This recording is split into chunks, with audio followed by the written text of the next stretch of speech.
Et toi, c'est Jean-Gaël Pékin. Presque. Bonjour à tous, Julie Duclos, Vincent Comment recevoir la lettre d'admission de l'université. Société Solucom, dans la practice risk management et cybersécurité. Donc on va vous présenter un petit peu le cabinet et surtout un retour d'expérience sur la mission qu'a réalisée notre site. On gardera confiance. Une petite présentation rapide de Solucom. Donc on a un cabinet français en management et en système d'information. Notre siège est basé à Paris. On a quelques antennes en France, notamment à Lyon, à Nantes et à Marseille. Et aujourd'hui, on a l'ambition de se développer un peu plus à l'international. Donc on a ouvert des bureaux en Belgique, en Suisse, au Royaume-Uni, mais également au Maroc. Et on essaye maintenant de s'étendre un peu plus du côté de l'Asie et des Émirats arabes unis. Aujourd'hui, on a un cabinet qui compte près de 2400 collaborateurs. On s'est récemment rapproché d'un cabinet qui s'appelle Kurt Salmon, qui est aussi un cabinet de conseil donc sur le même secteur que nous. Donc notre ambition, c'est de grossir et devenir un vrai leader, un vrai poids sur le marché du conseil. Donc qu'est-ce qu'on fait dans la vie? On accompagne nos clients qui sont principalement des clients grands comptes du CAC 40 français, mais aussi auprès de leurs filiales à l'international, à mener leurs grands projets de transformation, donc pour les aider à accomplir leurs objectifs stratégiques. Donc, en termes d'organisation du cabinet, on a un cabinet qui est organisé en 6 practices. Donc, comme je vous l'ai dit précédemment, Vincent et moi-même faisons partie de la practice risk management et sécurité de l'information, qui est une des practices historiques du cabinet. Ça fait 25 ans que le cabinet existe. Au sein du cabinet et pour répondre aux besoins de nos clients, on essaye d'articuler tous nos savoir-faire et pour leur donner la réponse la plus appropriée. Donc, on a des practices très métiers et sectorielles sur notamment la banque et l'assurance, l'énergie, le transport, les télécommunications.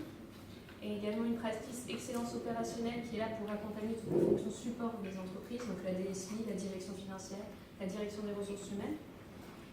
Et on s'appuie sur des practices plus historiques et plus techniques, donc risk management et sécurité, la practice innovation digitale qui réalise beaucoup de missions auprès de nos clients donc pour développer de nouvelles manières de travailler, comment utiliser le mobile dans les entreprises, les tablettes, etc.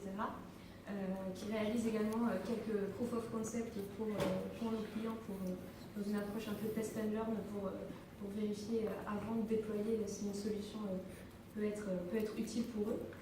Et une dernière practice, architecture des systèmes d'information, qui vraiment adresse toutes les différentes couches de l'architecture, de la couche matérielle jusqu'à la partie plus applicative. Un petit focus sur notre practice, donc la practice risk management et sécurité de l'information. Aujourd'hui, on est 330 consultants dans cette practice et on a vocation à grossir encore plus pour devenir un vrai leader français de la cybersécurité. Avec une couverture mondiale, parce qu'aujourd'hui on intervient déjà, notamment avec les missions d'audit, donc on intervient auprès de plusieurs pays, notamment là on essaie de se développer sur le marché asiatique. Donc aujourd'hui on a 5 expertises, donc une première expertise risk management, donc comment gérer les risques sur le système d'information dans une entreprise. Une partie continuité d'activité, donc c'est en cas d'incendie sur mon site, comment j'organise le repli des utilisateurs ou en cas d'inondation, etc. Quelles solutions on met en place pour assurer la continuité de l'activité de l'entreprise. Toute une partie cybersécurité et audit réponse à incident, donc comment réagir face à une attaque informatique. Donc ça c'est Vincent, son retour d'expérience qui vous en dira un peu plus par la suite.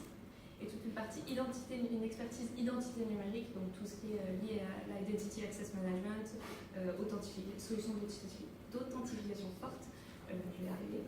Et donc voilà, c'est toutes ces expertises qu'on adresse auprès de nos clients aujourd'hui. On essaye d'avoir une place reconnue sur le marché de la cybersécurité. On est notamment certifié PASI depuis peu. et certifié ISO 27001. Et on essaye également de promouvoir nos savoir-faire à travers nos blogs, à travers des articles et des publications qu'on envoie à nos clients et qui sont disponibles sur notre site internet. Voilà. Donc, bonjour à tous, donc assez pour les slides. Je vais faire quelque chose qui est un retour d'expérience d'une mission qu'on a pu faire il y a quasiment, en fait il y a tout juste un an, qui est lié à de la réponse à incident, voire même plutôt de la gestion de crise. Donc, quelques mots sur le contexte. Ouais, alors, je suis très ancré pop culture, alors du coup il y a beaucoup de références liées à Batman, liées aux Tortues Ninja, il y a des trucs comme ça en fait dans la présentation. Je m'excuse pour ceux qui n'aiment pas. Voilà. Donc évidemment le client, je ne peux pas vous dire qui c'est, donc du coup il s'appellera Gotham. Gotham est une entreprise multinationale, leur siège est en France, mais en fait en réalité ils sont un peu partout dans le monde, sachant qu'en France ils ont à peu près une centaine d'agences un peu partout sur le territoire national. Ils ont une organisation interne en termes de sécurité qui est ultra classique, avec un RSSI, donc un responsable de sécurité du système d'information qui est orienté vers les métiers, avec une cellule de sécurité opérationnelle, avec un vrai pilote, un responsable de sécurité opérationnelle et une équipe qui réalise des actions classiques de la sécurité opérationnelle, tout ce qui peut être patch management, tout ce qui peut être scan de vulnérabilité. En revanche, il y a une des actions qu'ils ne font pas, qui normalement est plutôt classique dans les autres entités type SOC, et la surveillance. Ils ne font pas de surveillance du système d'information à retenir.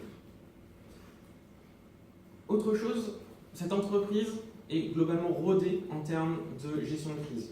Des gestions de crise, des crises métiers, ils en vivent très régulièrement et ils savent comment les traiter.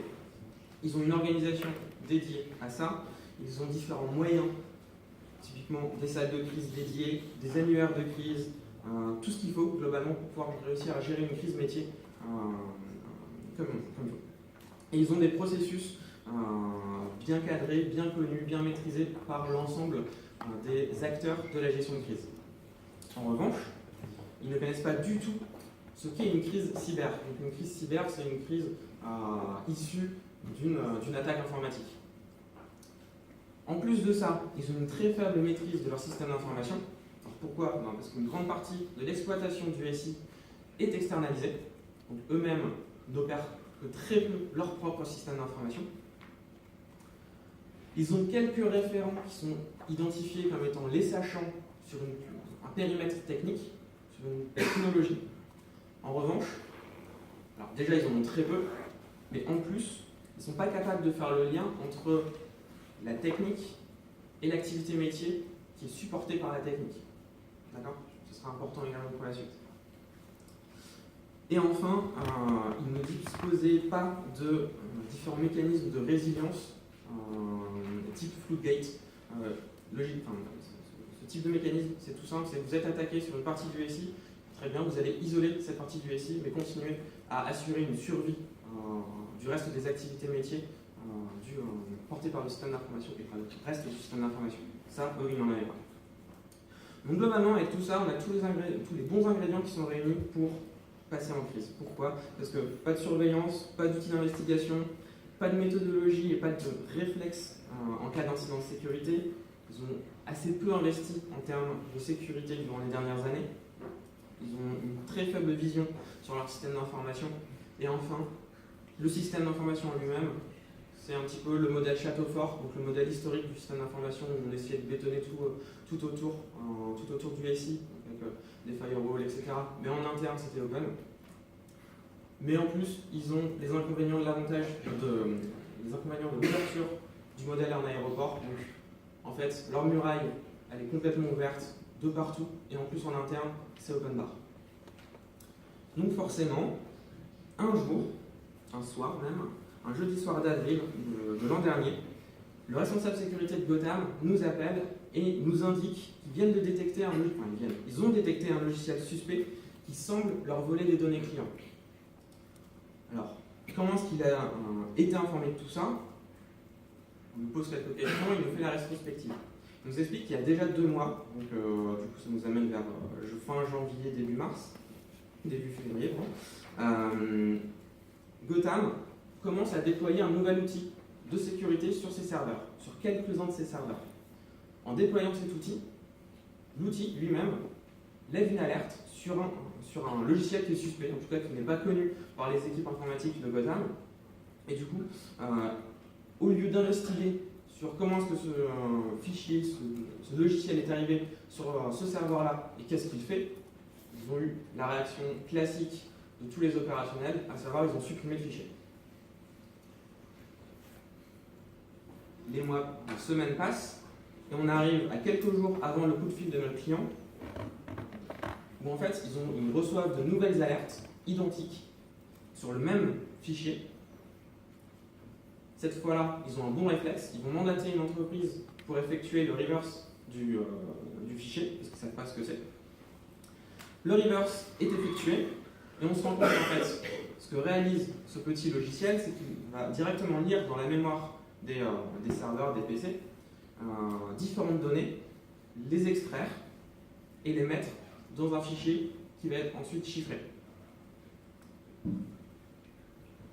Comportement classique du coup d'un outil qui va venir voler des données de manière complètement autonome. Donc nous, une fois qu'on a ces informations-là, on décide de mobiliser ce qu'on appelle chez nous un force responder. C'est un analyste qu'on va envoyer sur site qui va commencer à faire les premiers diagnostics, les premières investigations et potentiellement orienter sur les premières actions de défense du système d'information.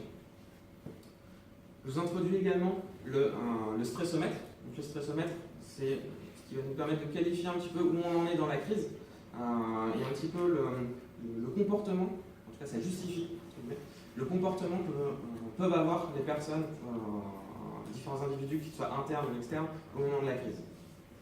On va revenir dessus. Donc le vendredi, on arrive, on commence les investigations, on se rend compte qu'il n'y a pas un serveur qui est compromis, mais on a globalement une centaine de serveurs dans les agences, donc pas en centrale, mais bien dans les différentes agences françaises. Là, pour l'instant, on n'est que sur le périmètre France, qui ont été compromis. On continue un petit peu notre investigation, on se rend compte qu'il y a un serveur qui est un petit peu spécial, qui lui, pour le coup, est en centrale. Et en plus, sur ce serveur, on découvre plein d'outils de rebond, plein d'outils de cartographie, des outils qu'on a pu, dont mes camarades ont pu évoquer tout à l'heure. Du metteur-prêteur, ce genre d'outils là par exemple. Outre ça, on se rend compte qu'il y a un compte d'admin local qui a été créé sur ce serveur, un compte qui est complètement inconnu des équipes d'administration de notre client. En plus, on regarde du coup l'activité de ce compte sur ce serveur et on voit que ce compte s'est baladé globalement un peu partout sur le système d'information, a collecté différents fichiers. Dans ces fichiers, globalement, on a des documents métiers, des informations purement métiers, et on a également des informations très techniques sur comment est fait le système d'information, où sont les différents points intéressants pour l'attaquant. Là, on a retrouvé finalement le fameux logiciel malveillant, donc le malware par la suite. Donc nous, on a considéré que ceci, c'est le canvas de l'attaquant. À chaque fois que l'attaquant se connecte sur le SI de notre client, il va se connecter à cette machine-là pour ensuite rebondir sur d'autres, voire pour collecter les différentes données qu'il a pu voler sur les différents serveurs. Donc on se rend compte que là, on va être face pas à un petit incident, c'est pas un petit ransomware qui est en train de se balader sur un SI, c'est pas un petit malware bancaire qu'on vient de découvrir, c'est quelque chose d'un peu plus conséquent. Donc on commence à renforcer notre équipe. Tout d'abord, un premier analyste qui arrive le samedi, un autre le dimanche, et puis ensuite 5 analystes qui arrivent le lundi. Alors, du coup, je parle de samedi, je parle de dimanche. Quand on est en réponse à un incident avec nos clients, on oublie globalement, on oublie les week-ends. On va commencer à déclencher le forfait soirée week-end, où les horaires sont un petit peu étendus, et les équipes, on doit commencer à mettre en place la rotation des équipes. Ça, c'est très important. Je reviendrai dessus par la suite, mais nos clients sont malheureusement aujourd'hui pas suffisamment sensibilisés à ce type d'incident, ce type de crise, à devoir vivre ça. Et du coup, ils n'ont pas en place ces mécanismes de rotation des équipes. On verra par la suite ce que ça peut impliquer.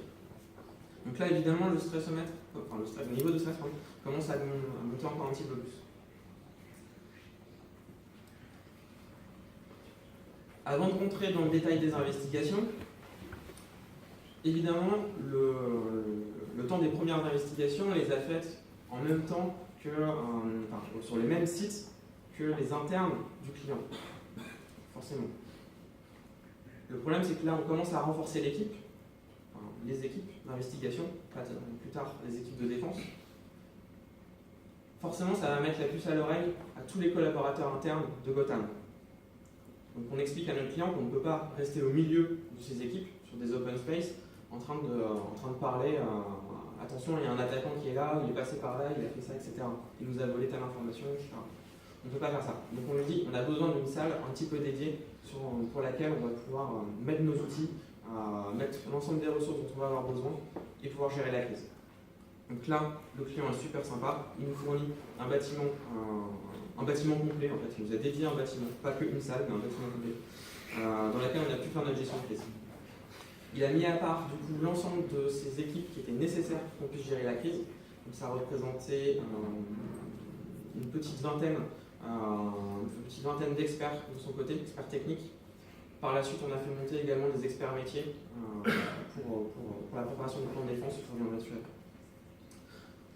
Chose également très intéressante, c'est que la crise est très très vite arrivée au niveau de la direction générale du groupe, de nos clients.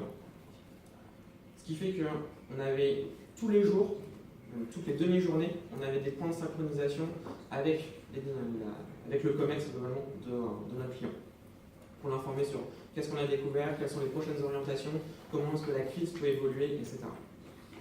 Le client nous a donné carte blanche pour gérer la crise, que ce soit en termes de ressources techniques ou ressources humaines.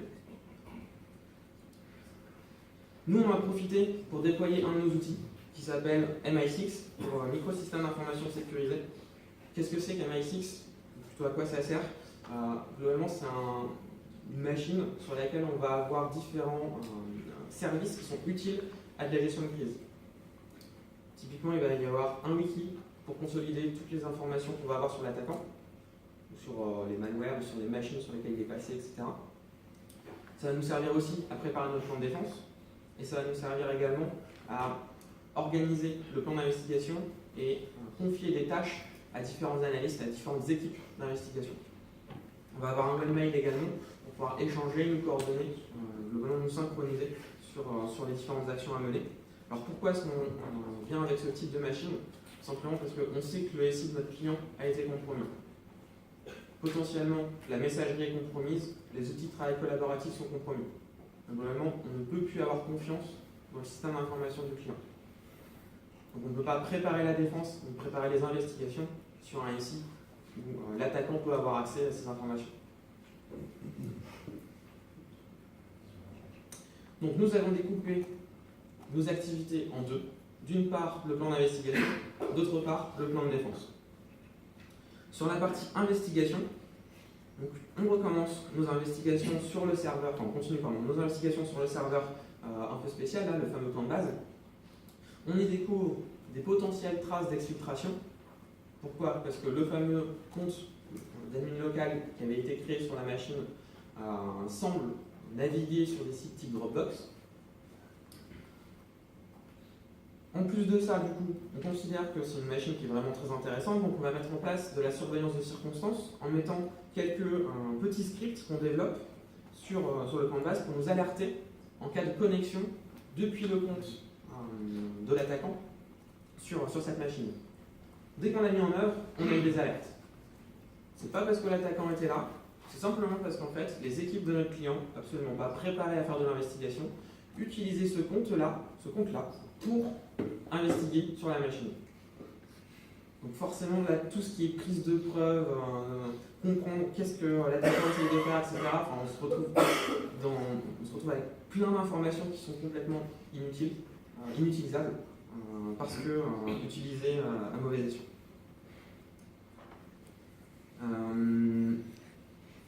Quelque chose qui est ultra commun sur, je veux dire, 80% des crises qu'on a pu vivre, c'est le repas.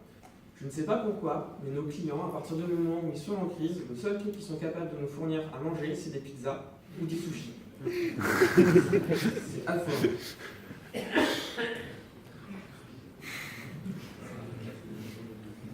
Bref, on continue nos investigations. Grâce au script qu'on avait pu déposer, parce que du coup on a fait le ménage, on a expliqué aux clients qu'ils ne devaient pas utiliser le compte créé par l'attaquant pour se connecter et faire les investigations, etc. Bref. Le dimanche à 17 h, la surveillance qu'on a mis en place se déclenche. On a bien une alerte, et quand on se connecte, avec d'autres moyens évidemment, sur ce serveur-là pour regarder ce qui se passe, on se rend compte qu'effectivement, quelqu'un est arrivé depuis une autre machine sur ce compte. Donc on remonte un petit peu, on remonte le fil, on se rend compte qu'il est donc passé par un autre poste de travail. Le poste de travail, c'est le poste de travail d'un administrateur Windows. On continue à remonter comment il est arrivé sur le poste de travail, et on arrive à un serveur web. On pose des questions à notre client, et là notre client nous dit qu'effectivement il connaît ce serveur web, il a déjà audité un an auparavant. Et là je pense que mes camarades auditeurs l'ont déjà vécu. Même si on explique au client qu'il y a plein de vulnérabilités, on peut revenir 6 mois, 1 an plus tard, on peut retrouver exactement les mêmes vulnérabilités. Tout simplement parce que le client n'aura pas priorisé la correction des différentes vulnérabilités, ou alors il n'avait pas de budget, ou le budget passé à la trappe, ou bref, il a toujours de très bonnes excuses pour nous dire qu'il n'a pas réussi à corriger les vulnérabilités. Donc évidemment, l'alarme qui retentit, le niveau de stress augmente d'un cran. Là, les gens commencent un petit peu à crier dans les bureaux. C'est du attention, il y a l'attaquant. Enfin bref, c'est un peu n'importe quoi. Mais ça reste encore à peu près raisonnable. On continue à investiguer, cette fois sur le serveur web. On va retrouver différents web shells. En fait, des web shells sont tout simplement des outils qui vont permettre à des personnes à l'extérieur, en tout cas au travers du web, d'effectuer des commandes système sur le serveur compromis, enfin, serveur infecté. On investigue un petit peu tout ça. On se rend compte qu'on a quelques adresses IP qui se sont connectées à ces fameux web shells. Du coup, là, il commence à être un petit peu tard dans la nuit à ce moment-là, et du coup, on commence à mettre en œuvre différentes sondes, parce qu'à ce niveau-là, on sait que l'attaquant se connecte par là. On a quelques-unes des adresses IP qu'il utilise, celles qu'il utilise de manière assez régulière. Mais on ne sait pas quelles sont les actions qu'il effectue à partir du moment où il est arrivé sur le web shell. On voit qu'il y a un gros trafic, mais on ne sait pas quoi à ce moment-là. Donc on met en place différentes sondes et on améliore notre surveillance de circonstances. Le lendemain, alors, on continue à manger des pizzas, au petit déjeuner, au déjeuner, au dîner. Et en plus, on a notre client, le RSSI, qui vient nous voir, qui nous prend un petit peu à part, qui nous explique qu'il est en train de suspecter des personnes de ses équipes, donc des internes de Gotham, comme quoi ils participeraient à l'attaque. Ce seraient les attaquants, ou en tout cas ils seraient de mèche avec les attaquants. Donc là vous imaginez un petit peu nous, quelle situation on peut se retrouver entre un client qui nous dit ça, une équipe avec qui on est obligé de travailler, parce que c'est eux qui ont la connaissance de leur système d'information, on est obligé de travailler avec eux pour réussir à résoudre cet incident. Et notre client nous dit ça. Donc, là, on commence à réfléchir. On lui dit, d'abord, on est très très sceptique vis-à-vis de ce qu'il peut nous dire à ce moment-là. Lui non plus, ça fait très longtemps qu'il n'a pas dormi à ce moment-là. Mais pour autant, on fait quand même très attention à ce qu'on va dire aux différents internes. Donc, du coup, on doit faire attention à ce qu'on leur dit, les surveiller, et faire attention également aux actions qui peuvent être effectuées par les attaquants, les vrais, et par également les internes suspectés. On a assez rapidement réussi à évacuer ce problème-là. Pourquoi? Tout simplement parce que l'attaquant s'est reconnecté le lundi à 19 h.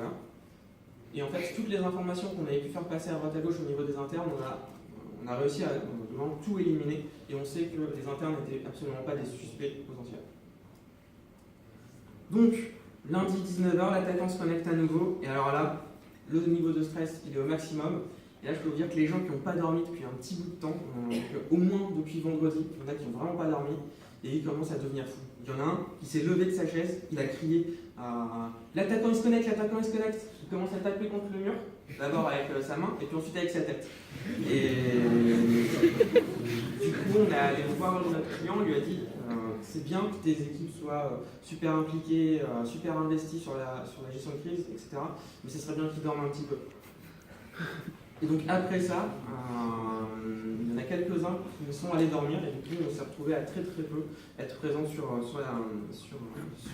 l'analyse de ce qu'on a pu collecter au travers de la connexion de l'attaquant. Et en fait, qu'est-ce qu'on a compris de l'attaque? Parce qu'à partir du moment où on a pu collecter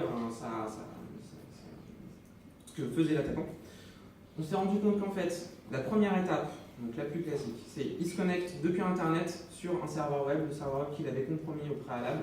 On avait retrouvé les mêmes vulnérabilités qui avaient déjà été trouvées lors de l'audit pour le dépôt de webshell. Légitime sur une autre IP. Et à partir du moment où il a son tunnel, depuis son IP quelque part sur Internet, il peut se connecter au système d'information du client comme s'il était déjà présent dessus. Et donc, il va faire du RDP, il va faire du SSH, etc. sur les différentes machines qui sont en interne. On voit qu'il y a eu plusieurs séries de rebonds avant d'arriver au serveur central. Le serveur central étant le fameux camp de base dont on a parlé tout à l'heure. Et à partir du camp de base, il pouvait accéder à l'ensemble des différentes agences françaises du client. Et à partir de là, du coup, il faisait le chemin dans l'autre sens pour exfiltrer les différentes données qu'il avait pu voler.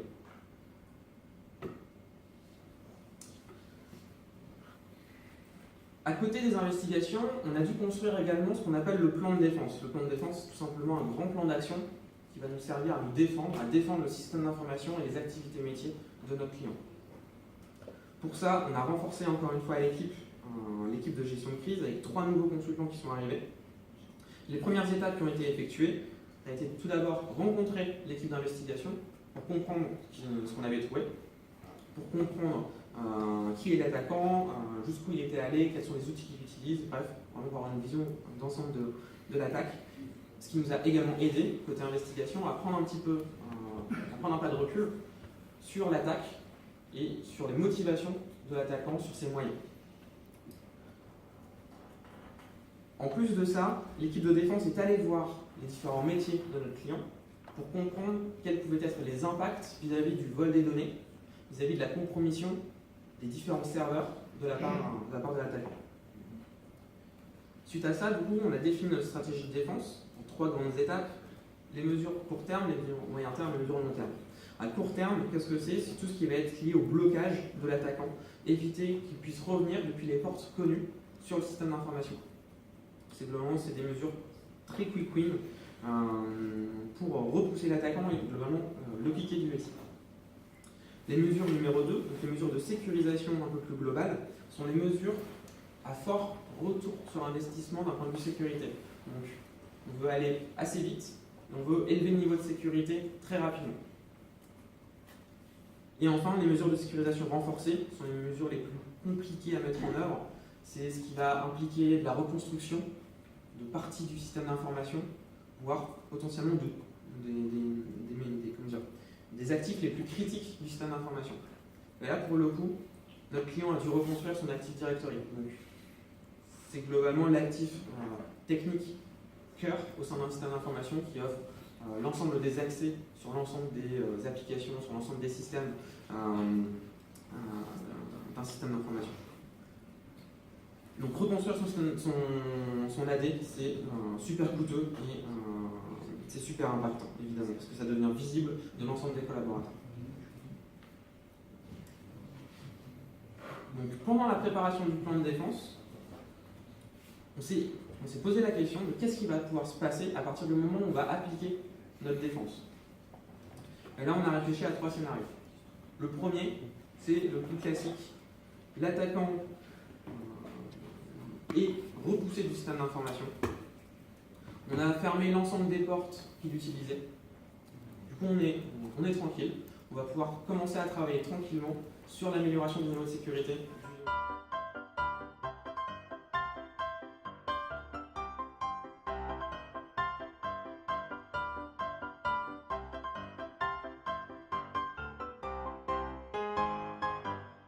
quoi sert cet outil. Il va prendre des indicateurs de compromission en entrée et il va aller les rechercher sur l'ensemble du parc informatique de nos clients, dans nos clients. Donc, typiquement, si on va lui dire cherche tel clé de registre, cherche la présence de tel fichier, cherche la présence de tel hash, cherche la présence de tel IP, de telle entrée DNS, de tel mutex sur un système, et il va aller les rechercher sur l'ensemble du parc. Et donc les petites bulles bleues que vous pouvez voir, ce sont les machines clean, et les bulles violettes, ça va être les machines infectées. Et comme ça, très rapidement, on arrive à voir où est-ce qu'il y a encore des zones où l'attaquant a réussi à aller avec cette attaque. J'insiste, un outil, c'est pas pour découvrir de nouvelles attaques, c'est pour rechercher des indicateurs qu'on connaît déjà sur d'autres machines. En plus de ça, je vous ai parlé de nos premières actions de défense, et je vous ai montré tout à l'heure la chaîne d'accès de l'attaquant. On a vu qu'il était passé par des reverse proxy pour arriver sur un serveur web, et ensuite qu'il montait un tunnel vers Internet en passant par la chaîne proxy. En fait, toute cette chaîne-là, on l'a reproduite, on l'a complètement isolée, ce qui nous a permis de créer une sorte de honeypot pour piéger, entre guillemets, l'attaquant. Mais à partir de maintenant, à chaque fois que l'attaquant essaye de se connecter sur le serveur web, sur son web shell, il y arrive, mais il est sur un environnement complètement isolé du reste du système d'information. Pourquoi est-ce qu'on a fait ça? Tout simplement parce qu'en plus, on a mis en place différents points de surveillance, et quand l'attaquant arrive sur le web shell, on voit les différentes machines sur lesquelles il essaye de se connecter, qui sont un peu plus en profondeur sur le système d'information. Et grâce à cette information-là, ça nous permet, cette information nous permet de savoir sur quels autres systèmes l'attaquant souhaite aller. S'il souhaite aller sur ces autres systèmes, c'est qu'il y a de fortes chances qu'il les ait déjà compromis, qu'il soit déjà passé dessus. Donc pour nous, c'est des nouvelles informations qui nous permettent d'alimenter à la fois les équipes d'investigation et également les équipes de défense. Globalement, tout ça, ça permet de faire ce qu'on appelle la surveillance de circonstance. La surveillance de circonstance, c'est surveiller une attaque, surveiller un attaquant. Ça ne veut pas, ce n'est absolument pas une surveillance généralisée sur le système d'information. On ne peut pas, nous, en 3 jours, mettre en œuvre une surveillance de l'ensemble du système d'information. C'est des projets de 3 à 6 mois pour des périmètres simples. Donc ça, évidemment, on ne peut pas faire. Donc, on va se concentrer que sur l'attaquant, que sur les comptes qu'il utilise, que sur les machines sur lesquelles il a l'habitude d'aller, que sur ses habitudes qu'on a déjà pu constater. Donc pour ça, nous, on a créé une machine qu'on appelle Soleil, c'est l'œil de Subicom, qui est à la base un ELK, donc Elasticsearch / Kibana, sur lequel, donc le ELK c'est juste un log manager, sur lequel on a rajouté une brique de corrélation avec un OSEC, et on a des règles très particulières, très spécifiques, pour réussir à détecter un attaquant qui est en live sur un SI. Soleil, c'est également un outil qu'on va prochainement rendre public. Donc vous pourrez le récupérer au travers d'un script d'installation et de configuration. On mettra également sur notre GitHub.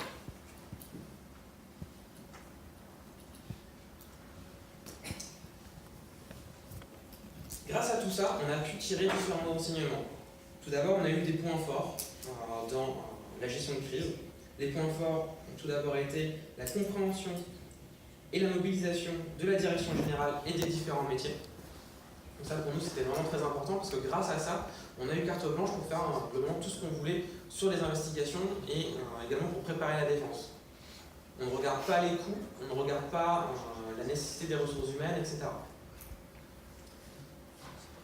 Comme je vous l'avais dit au tout début, l'organisation de la gestion de crise, elle est clairement bien rodée chez le client.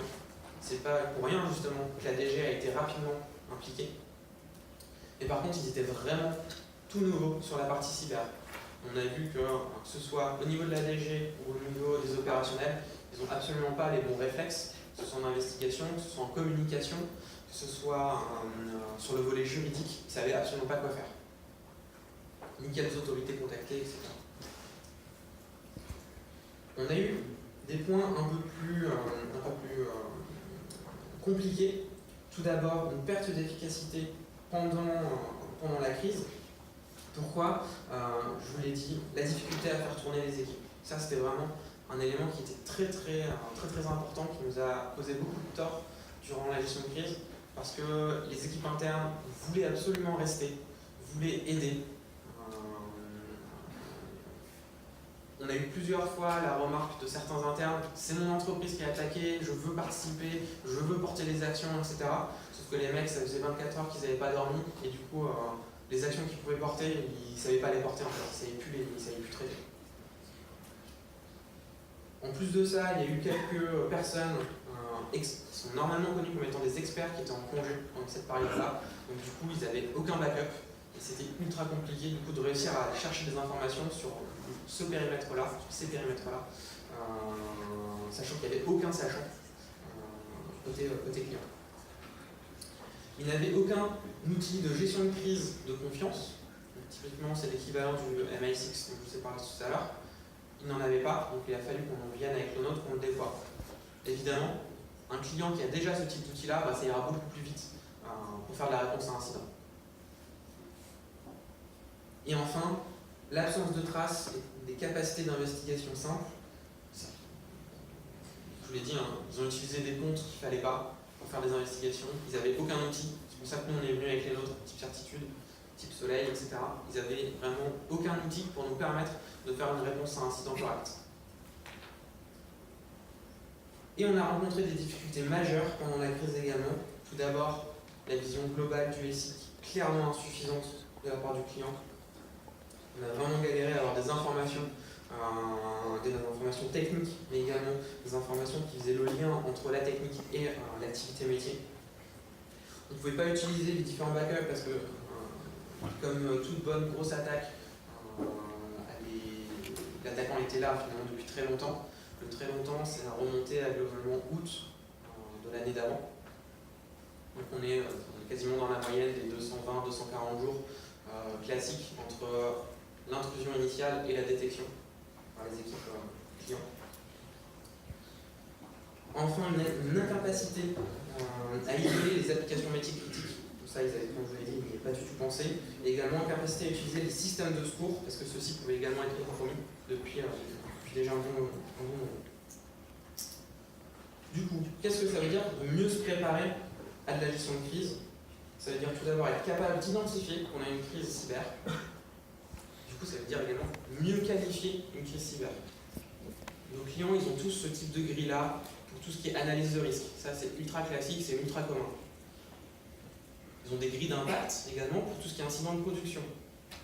Mais ils ne disposent globalement pas de grille d'impact en cas d'incident de sécurité. Et là, du coup, ils se retrouvent un petit peu démunis aujourd'hui lorsqu'ils font face à un incident de sécurité. Ils ne savent pas exactement comment le qualifier, ils ne savent pas du tout qui appeler, ils ne savent pas quoi faire. Il est également nécessaire de se doter d'un processus spécifique pour tout ce qui est gestion de crise cyber. Je vous ai parlé du coup des deux streams, plan de défense d'un côté, plan d'investigation de l'autre. L'investigation, son rôle, c'est vraiment de comprendre l'attaque, de comprendre l'attaquant, qui il est, qu'est-ce qu'il essaye de faire, qu'est-ce qu'il cherche. Et de l'autre côté, la défense, tout simplement, réussir à sortir l'attaquant du système d'information. Le plan de défense, je reviens sur les investigations, il faut qu'on puisse les faire de manière les plus silencieuse possible. Pourquoi? Tout simplement parce que si l'attaquant se rend compte qu'on est en train d'investiguer sur lui, potentiellement il peut arrêter, il peut se barrer, ou alors il peut faire les différents scénarios qu'on avait évoqués tout à l'heure, jusqu'à la destruction du système d'information. Donc nous, pendant nos investigations, on doit être le plus silencieux possible. On doit être en phase d'observation. Une observation longue nous permet d'obtenir plein d'informations sur l'attaque et du coup d'avoir un plan de défense qui soit le plus complet possible, qui soit le plus exhaustif, du coup qui soit le plus efficace possible. Malheureusement, on ne peut pas attendre indéfiniment avant de déclencher le plan de défense. Donc il y a deux cas pour lesquels on va déclencher le plan de défense. Soit on est sûr de notre plan, on peut. Soit l'attaquant va se rapprocher beaucoup trop près des données les plus critiques, des applications les plus critiques du système d'information de notre client.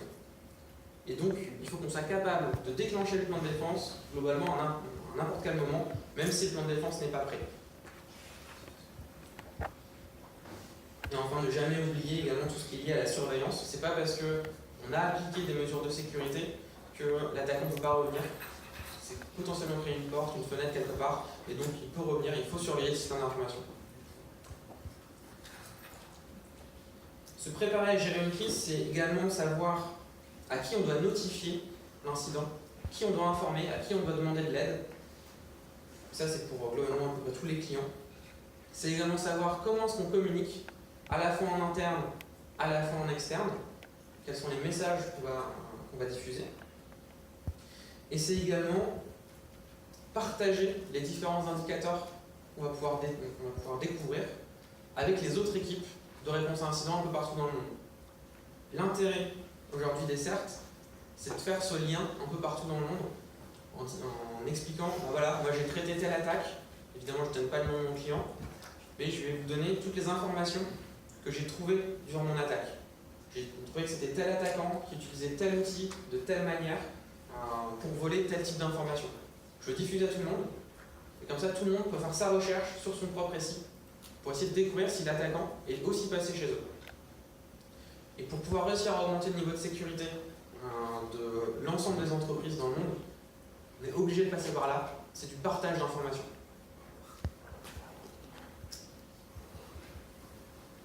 Et enfin, c'est monter en expertise et se doter des outils adéquats.